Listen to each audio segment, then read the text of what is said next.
All right, today we are pulling back the curtain on the engine room of the global economy. We're going to ask a really critical question. In the super high stakes world of industrial flow control, which one of the giants really made the winning moves in 2025? It's a battle of strategy, of risk, and some seriously bold pivots. And we're going to break it all down. Okay, so here's how we're going to tackle this. First, we'll get a handle on why this industry is just so important, the real foundation. Then, we're going to put two very different strategies head to head. After that, we'll look at a couple of game-changing moves by the other players, before we get to the analyst verdict on the top plays for 2026, and of course, what you should do next.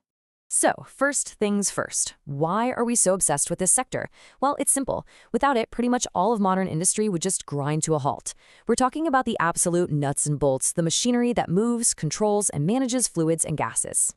And just to give you a sense of scale here, the companies we're looking at today have a combined market influence of over $40 billion. I mean, these are not small niche manufacturers. These are absolute titans whose performance really signals the health of the entire global industrial economy. So here are the five main players: Flowserve, ITT, Dover, IDEX, and Ingersoll Rand. Honestly, the best way to think about them is as the hidden plumbing of the world. They're the ones making the critical pumps, the valves, the systems that are non-negotiable for producing energy, for developing life-saving drugs, processing our food, and get this, even for cooling the massive data centers that are powering the AI revolution. All right, so now we know who's on the field. Let's get to the main event. In 2025, two of these giants, Dover and Ingersoll Rand, took completely different paths to get to the same goal: growth. And it is a classic matchup.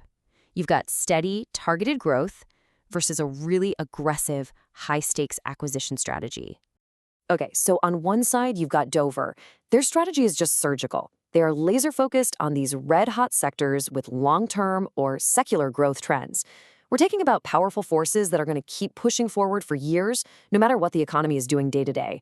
Think AI, data center cooling, and biopharma. They grow by making these smart, smaller bolt-on acquisitions. Then, on the other side, you've got Ingersoll Rand, and they are playing a much bigger, more aggressive game with these huge transformative acquisitions. But that high-speed growth comes with a pretty specific risk factor, a balance sheet that is loaded with something called goodwill. So, what on earth is goodwill? Well, think of it as an intangible asset on the books.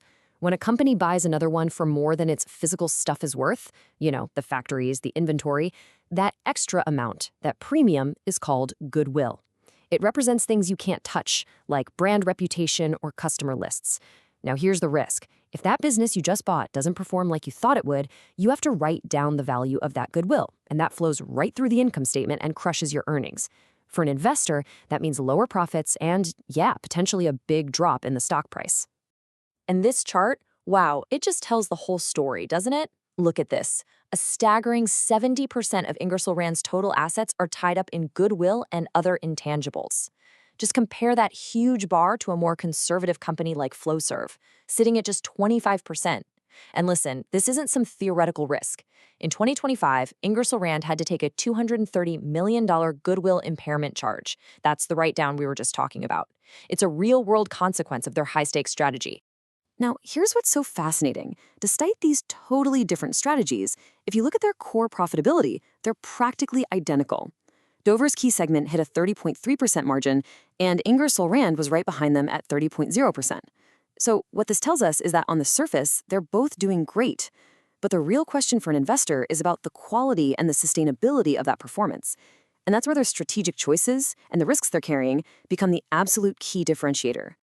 So, while Dover and IR Wimble were battling it out on growth strategies, two of the other giants, Flowserve and ITT, were making these enormous company-altering pivots that completely reshaped their own futures. Let's take a look at those. First up is Flowserve, and they executed just a brilliant strategic move. For years, they'd been carrying this huge financial anchor from old asbestos liabilities, something they inherited from companies they bought decades ago. In 2025, they didn't just manage it, they surgically removed it, taking a one-time hit of $140.1 million, just to wipe the slate totally clean. This wasn't just some accounting entry, this was like a race car shedding dead weight to get ready for the next lap. And here it is. You can see it for yourself right from their official 10K filing. There's the line item right there, a $140.1 million loss. Now, by taking this hit all at once, Flowserve basically bought an insurance policy against any future financial problems from these claims. It was a really bold move that screamed to the market that they are pivoting to a much cleaner, more focused future. Now, for the other huge pivot, ITT didn't just buy a company. They made a massive statement. They put nearly $4.8 billion on the table to acquire SPX Flow. I mean, a number that big isn't just a purchase, it's a transformative bet on the entire future direction of the company. So, what does almost $5 billion actually buy you? It buys you a total strategic makeover.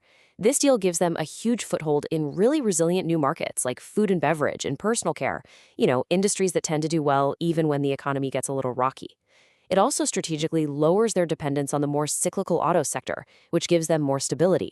And, of course, it massively expands their core business.